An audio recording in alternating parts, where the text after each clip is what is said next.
Hello students, very good morning. All of you are warmly welcome in this YouTube channel that has been planned to provide you online classes from ML Convent Group After Schools. Students, nowadays we are working with the writing section, and in our earlier class we had done the speech writing. In today's class we are going to move towards the next topic, that is debate writing. Students, if we talk about the format of debate and speech, we can say that speech and debate are alike. Both are same. Both are delivered to the public, but the motto or purpose of both the deliverance is different. Speech is delivered to create awareness or spread message to the masses. On the other hand, debate is purpose to make arguments, or you can say make debates, make discussion over any specific point. So debate is a little bit different. While today's class I will discuss you later on at what are the differences between debate and speech. But before we do anything else, it is our first and foremost task to understand what really a debate is, because only after understanding the meaning of debate we shall be able to differentiate it with the speech. So what's a debate? So debate is a contest between two speakers or two groups of speakers. The very first point, debate क्या है? Debate एक contest है दो speakers के बीच में या speakers के दो ग्रुप के बीच में, वेयर जो स्पीकर्स होते हैं दे show their skills and abilities in an argument over a topic. यहाँ पे स्पीकिंग कैपेसिटी का जो है टेस्ट नहीं होता है. ये एक जो है कॉन्टेस्ट होता है जहां पर कि स्पीकर्स हैं वो अपने आर्गुमेंट करने की, किसी भी दिए हुए टॉपिक पे कितने अच्छे तरीके से आर्गुमेंट कर सकते हैं, उस आर्गुमेंट करने की स्किल्स का कॉन्टेस्ट होता है डिबेट. मीन्स यहाँ पे स्पीच की क्वालिटीज के साथ साथ आर्गुमेंटेटिव जो स्किल है उसका प्रेजेंटेशन डिबेट में किया जाता है. It is a kind of formal discussion before a public assembly और लेजिस्लेचर. ये भी डिबेट का एक फॉर्म है. हम लोगों ने अक्सर देखा है कि जो पब्लिक असेंबली है या लेजिस्लेचर है वहाँ पर भी फॉर्मल डिस्कशंस होते हैं. ठीक है. इट इज एक तरीके से अगर हम कहें कि it's a persuasive manner of speaking, बोलने का स्पीच देने का जो परसुएसिव मैनर है वो आपका डिबेट कहलाता है. और ये परसुएसिव मैनर किस एम को पूरा करता है? With the aim of converting the view of another person. जो अगला व्यक्ति है जो आपके सामने है, उस व्यक्ति के जो आइडियाज हैं, आप उनके आइडियाज, आप उनके थॉट्स, आप उनके ओपिनियन को on the given topic convert कर दें into your own thoughts or into your own ideas. That is debate. जो ऑडियंस है, ऑडियंस के ओपिनियन को कन्वर्ट कर देना। ऑडियंस का जो भी आइडिया हो, जो भी थॉट हो, उसको चेंज करके अब वो आप जो सोचते हैं उस सोच के लिए लोगों को रेडी कर देना, ये होता है debate. A speaker either speaks for or against the issue being discussed. आपको डिबेट में एक टॉपिक दिया जाता है, you are given a topic and you have to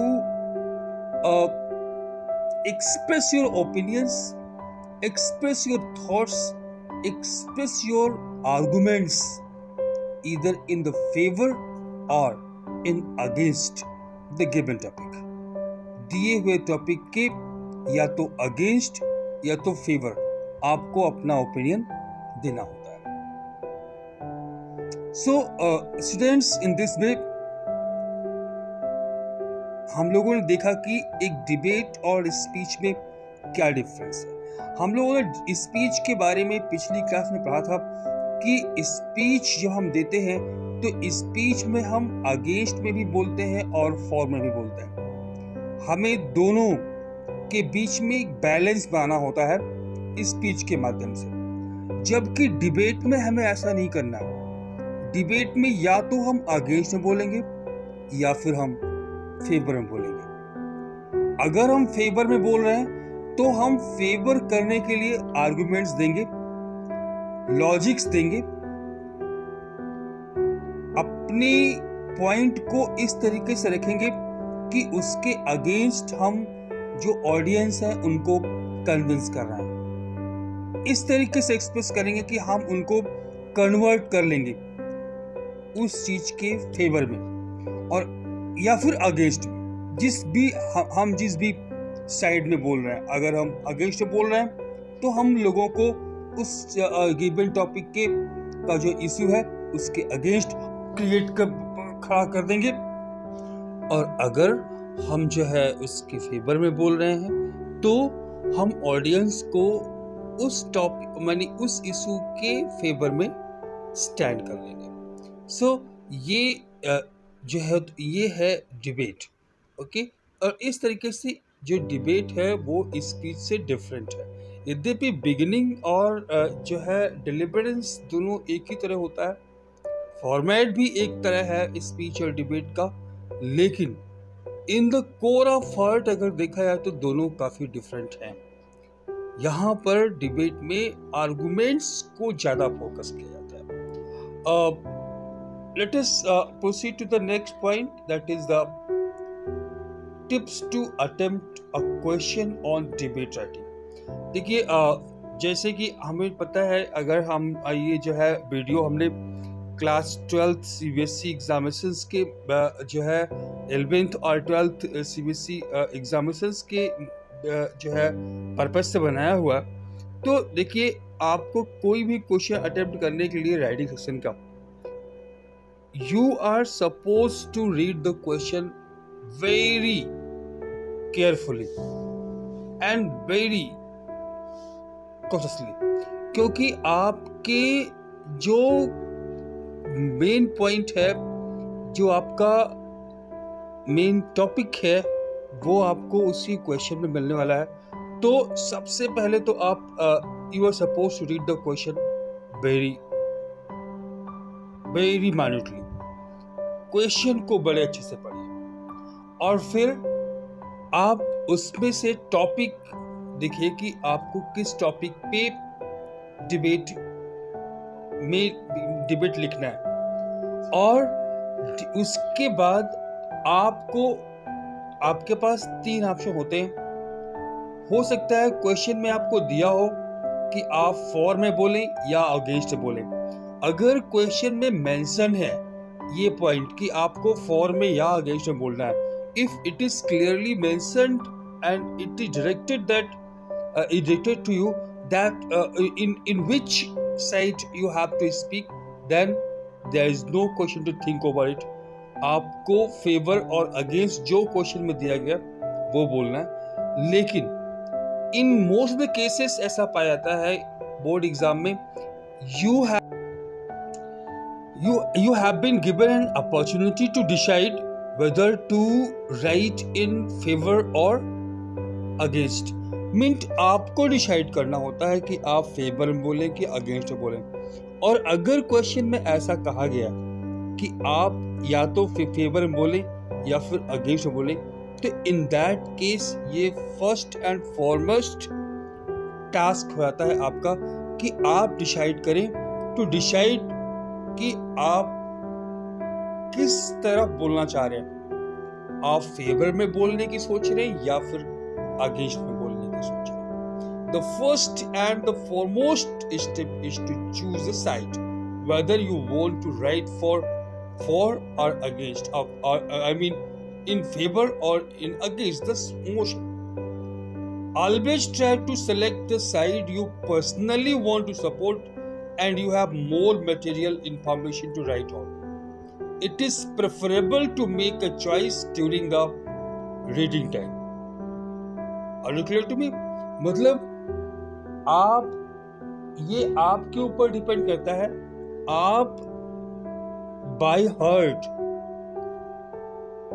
अगर फेवर में हैं उस टॉपिक के इशू के, तो आप फेवर में लिखिए। अगर आप बाय हार्ट उसके अगेंस्ट हैं तो फिर आप अगेंस्ट में लिखिए। मतलब ये कि ये आपकी अपनी सोच पे डिपेंड करता है कि आप क्या सोचते हो। आप उस गिवन टॉपिक के अगेंस्ट में रहते हो या फिर फेवर में रहते हो। ये आपका पहला पॉइंट है। Next, an ideal debate. ये बहुत बड़ा क्वेश्चन बार बार राइज होता है आप लोगों की तरफ से कि आखिर हम डिबेट में या आर्टिकल में या फिर स्पीच में कितना लिखें, how much should be write. हम आपको हर समय बताते हैं कि आपकी जो ideal as per your class and question, एक आइडियल डिबेट या आर्टिकल या फिर स्पीच, हर चीज मैंने बताया हुआ at least 4 paragraphs you should show over there.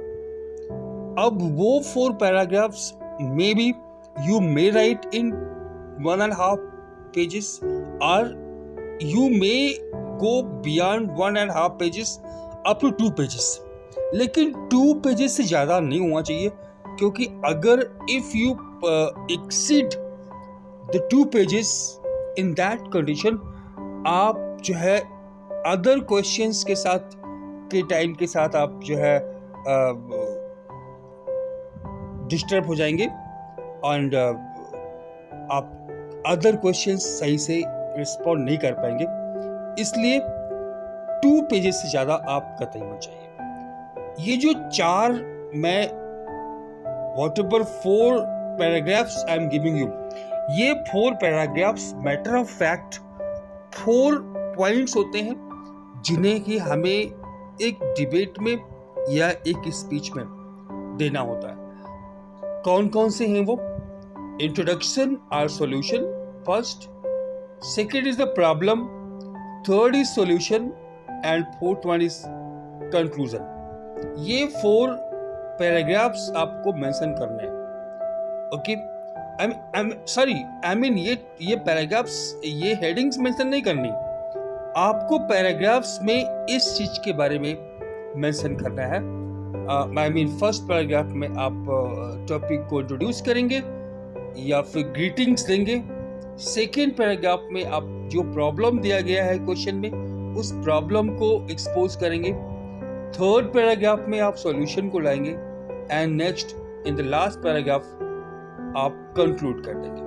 Late us discuss each of them in detail. चलिए हम लोग एक एक करके इन चारों को डिटेल में पढ़ते हैं। The first one is introduction.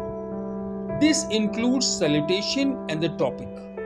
आपको इंट्रोडक्शन में डिबेट या स्पीच का इंट्रोडक्शन, दोनों का जो इंट्रोडक्शन है वो सेम होता है, उसमें कोई डिफरेंस नहीं होता है।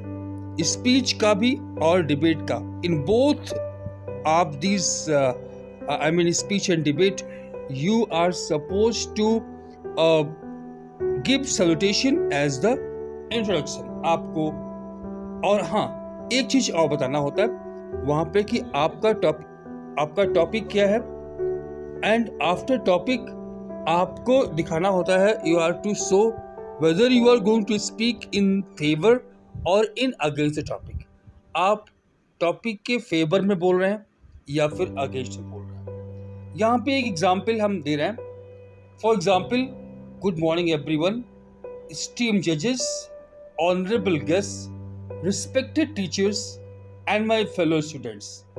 I, after that, your name, feel honored to have been given the opportunity to speak for or against the topic.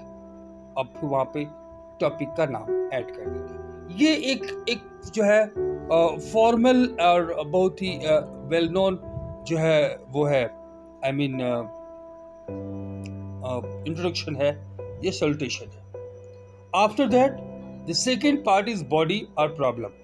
This is the main paragraph और the body of your answer. ये आपके answer का main body है। Okay, always begin with the meaning of, so always begin with the meaning of the topic और the explanation of the topic in not more than a line. सबसे पहली बात आपको क्या करना है, एक लाइन में आपको जो टॉपिक दिया है उस टॉपिक की मीनिंग बताइए, या फिर ये कहिए कि उस टॉपिक को एक्सप्लेन करिए। एंड आफ्टर दैट आपको क्या करना है, then start quoting the issues. जो भी इश्यूज है वो उस टॉपिक को, आई मीन अगर आप फेवर में बोल रहे हैं तो उस चीज के फेवर में आपके पास जो भी आर्गुमेंट्स हैं, जो भी लॉजिक्स हैं, उन लॉजिक्स को आप जो है कोट करना शुरू कर दीजिए। Now here it is important you follow a sequence. हाँ, ये जो है sequence, I mean coherent sequence होना बहुत जरूरी है। ऐसा नहीं होना चाहिए कि जो बात जो है, आई मीन अगर आप कॉजेज और इफेक्ट को बता रहे हो तो पहले इफेक्ट बता दो, उसके बाद कॉजेज बताओ। भाई एक सीक्वेंस होता है, पहले कॉजेज बताओगे उसके बाद आप उसका सोल्यूशन दोगे ना। तो ये चीज बहुत ही इंपॉर्टेंट है, एक सीक्वेंस बनाइए। अब अगर आपको लॉजिक्स देने हैं तो लॉजिक्स के बीच में क्या सीक्वेंस हो सकता है, देखो। तो ऐसी कंडीशन में अगर आपके पास लॉजिक्स हैं, मे be you have too many points in the logics, you have too many logics, or you may have a very few logics। या तो आपके पास बहुत ज़्यादा लॉजिक्स होंगे या फिर आपके पास बहुत कम लॉजिक्स होंगे। अगर आपके पास ज़्यादा लॉजिक है, in that case you are supposed to put the most important and most strong logics, most strong arguments at first place। अगर आपके पास बहुत ज़्यादा है, ऐसी कंडीशन में जो सबसे स्ट्रॉन्ग जो है आर्गुमेंट्स है उनको आप पहले रखिए, और जो वीकर है आर्गुमेंट्स आपको लगता है कि आप उनको प्रूव करने के लिए आपके पास ज़्यादा मैटर नहीं है, उनको आप बाद में रखिए। और अगर ऐसा होता है कि आपके पास बहुत कम है, ठीक है, तो ऐसी कंडीशन में नो प्रॉब्लम, आप जो है उसको भी जो ज़्यादा स्ट्रॉन्ग है उनको आप वो करिए और उनको भी एक्सप्लेन ज़्यादा करिए, ठीक है। उनके पीछे उनके साथ आप वर्क अच्छे से करिए और एक्सप्लेन करिए। So it is possible that you have too many points or very few points. When you have a lot of varied points, it is better you choose a few best ones and write a line on each. In case you have very few already, explain them in at least 2 lines each. आपके पास ज़्यादा points हैं तो एक line में explain करिए। अगर आपके पास कम points हैं, ऐसी कंडीशन में आप एक्सप्लेनेशन को हर एक पॉइंट के एक लाइन से 2 या 3 लाइन तक इंक्रीज कर दीजिए। नेक्स्ट जो इंपॉर्टेंट पॉइंट है वो ये, make sure you are clear with your thoughts. सबसे इंपॉर्टेंट बात है, आप अपने थॉट्स में आपको क्लियर होना चाहिए। If you are clear with your thoughts, only then you will be able to put them into words unambiguously. While developing points, substantiate them with relevant examples, statistics, etc. और जब आप points को develop कर रहे हैं तब आपको क्या करना है? You are supposed to substantiate all the points with relevant examples, datas, evidences, I mean all the statistics, जो भी चीजें आपके पास अवेलेबल आप उसके माध्यम से अपने पॉइंट्स को सब्सटेंशिएट करने का प्रयास करें. Next point is the solution. For every problem there is a solution. हर एक प्रॉब्लम के लिए सॉल्यूशन है. The paragraph needs to be short and crisp, whereby you are supposed to give a rational and practical solution for all the above problems. आपने जितनी भी problems ऊपर दिखाई हैं उन प्रॉब्लम्स के लिए आपको सॉल्यूशन दिखाना है. ठीक है? Practical, rational solution and practical solution आपको वहां पे प्रोड्यूस करना है. In case you are not able to figure one out, keep in mind a few general ones. अगर आप जो है ऐसा होता है कि आप क्या सॉल्यूशन दें आप फिगर आउट नहीं कर पा रहे हैं, तो ऐसी कंडीशन में कुछ बातें ऐसी हैं जो कि आपको जनरल सॉल्यूशंस रेडीमेड रखने चाहिए. It could involve spreading awareness, campaigns, stringent laws and their strict implementation, education etcetera. ये ऐसी पॉइंट्स हैं जो कि हर एक मैटर में लागू होता है, हर एक प्रॉब्लम के लिए लागू होता है. ठीक है? आप कोई भी प्रॉब्लम हो, कोई भी इशू आपने रेज किया हो, उस पर उसका सॉल्यूशन क्या है? उसका एक सिंपल सा सॉल्यूशन है कि आप अवेयरनेस स्प्रेड करिए, कैंपेन्स करिए. ये सॉल्यूशंस है. नेक्स्ट पॉइंट है using a quote never hurts. It can be general ones like on working together. देखिए, अगर हम वर्किंग टुगेदर पे काम कर रहे हैं तो आप किसी सॉल्यूशन के रूप में आप कोटेशंस डालिए. कोटेशन ऐसी चीज है जो कि कभी भी नुकसान नहीं करती है. Every situation can be faced and solved if there is a unity. So here are a few handy ones. ये कुछ यूनिटी को लेकर के कुछ एक जो है हैंडी सॉल्यूशंस आप में लिखे गए हैं. जैसे wherever there is unity, there is always victory. Next is unity is strength. Next is united we stand, divided we, and after that divided we fall. And after that there are many more other solutions that you can utilize to solve the matter. This is the solution. Third paragraph. In the fourth paragraph, you are supposed to give the conclusion. This part involves clarification of your statement and stands along with thanking the audience for being such patient listeners. This paragraph needs to be short and precise. ये जो है conclusion है, last paragraph है, तो इसमें आपको clarify करना है आपको अपने स्टेटमेंट को लेकर के, और stands along with thanking the audience. आप ऑडियंस को थैंक करने को बोलिए कि वो पेशेंट लिसनर रहे आपके इतनी देर तक के लिए.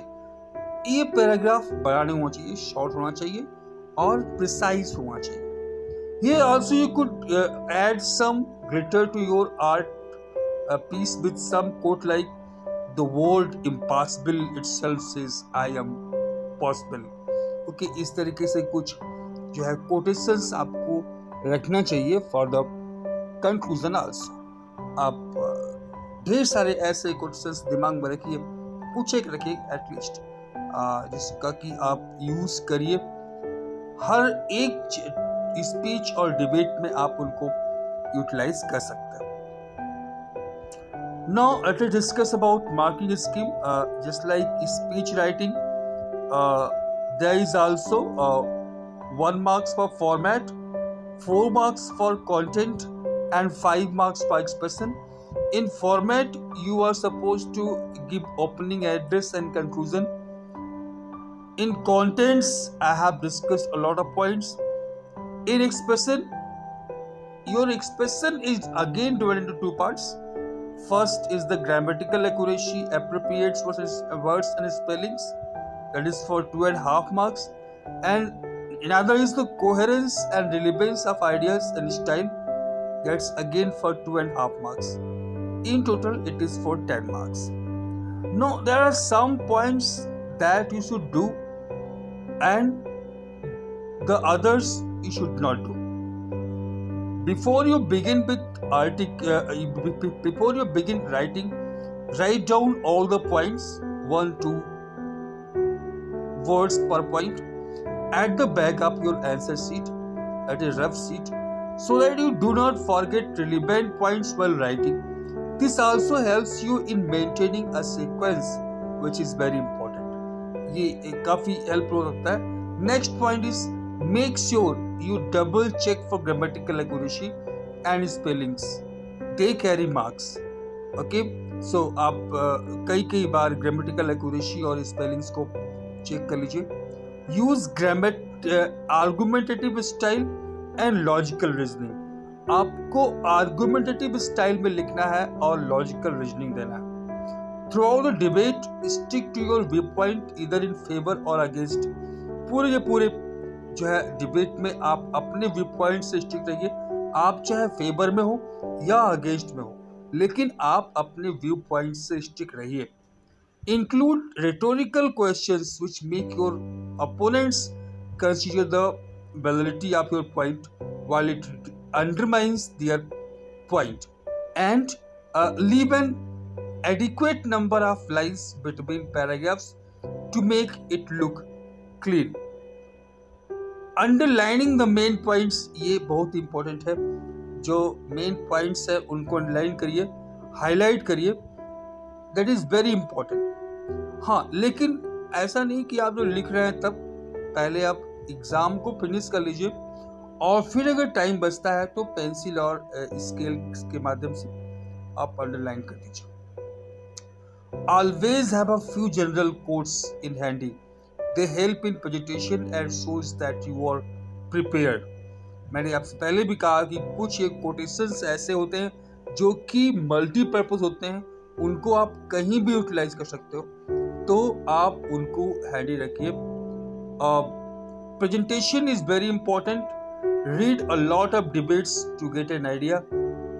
अच्छे से डिबेट लिखने के लिए आपको चाहिए कि आप अच्छी मात्रा में डिबेट्स पढ़िए, तभी आपको आइडियाज मिल पाएंगे. So read more and more debates.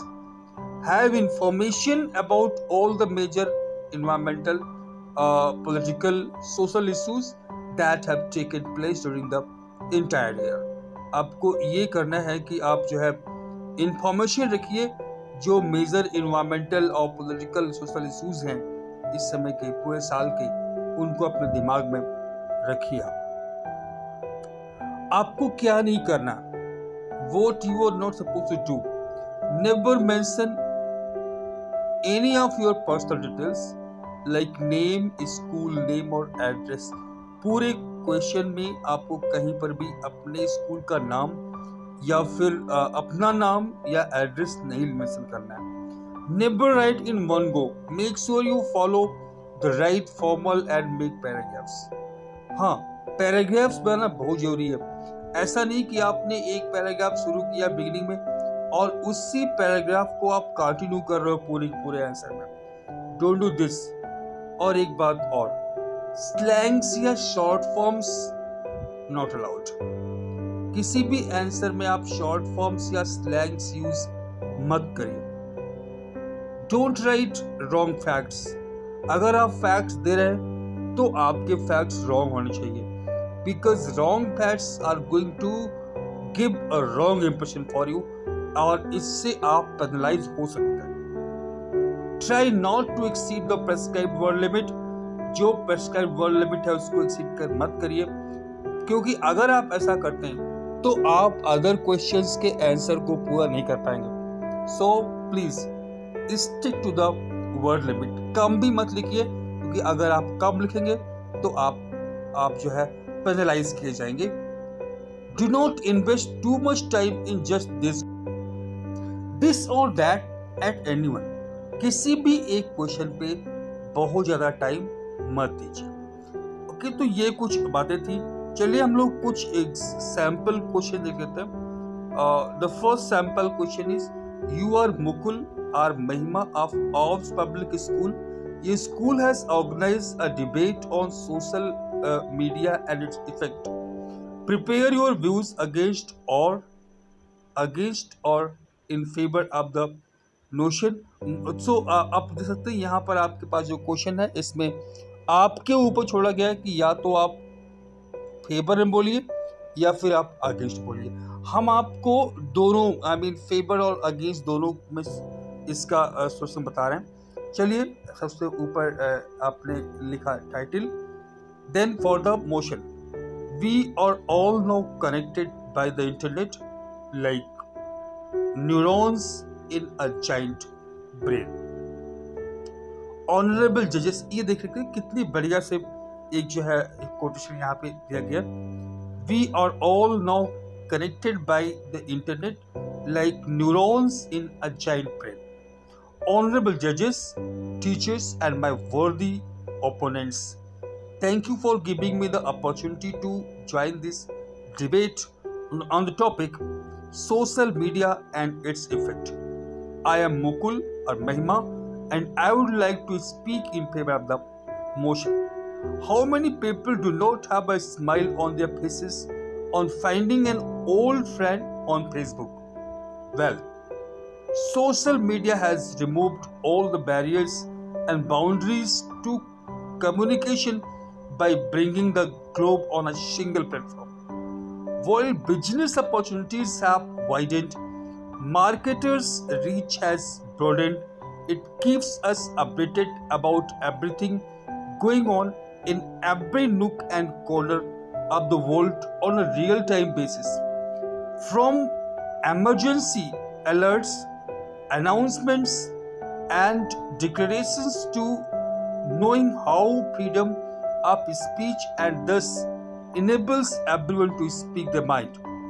Not to forget the incalculable access it provides to the extensive information. With so much advancement and innovation, it would be an unimaginable world without having social media in it. Someone has rightly put into the words by saying, social media is addictive precisely because it gives us something that the real world lacks. It gives us immediacy, direction, and a value as an individual.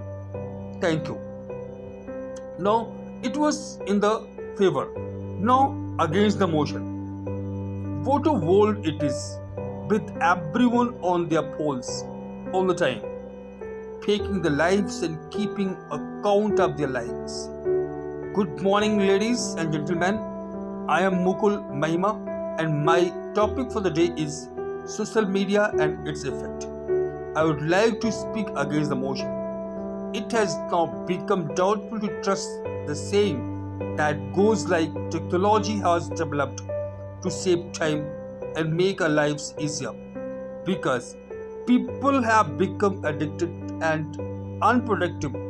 It takes a lot of effort and discipline to stay away from social media. Results have shown that it has had adverse effects on human minds and their functioning. Outdoor activities among children have also reduced significantly.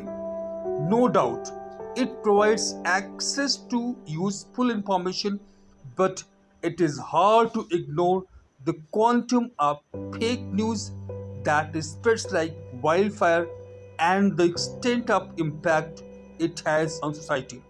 In fact, fake WhatsApp forwards was a clear pattern that was observed behind the recent mob lynchings, or rather death by social media. It is one of the reasons behind insecurities and depression among teenagers. It is right that technology was introduced to save time, but we forgot to mention it is the right amount. So remember, you leave the present moment every time you check the phone. Thank you for your cooperation and patient hearing. So, students, in this way, I have tried to give each and everything regarding debate writing, along with one sample questions. Thanks for being with us. We shall meet again with something new in this class. By then, thank you. Have a nice day.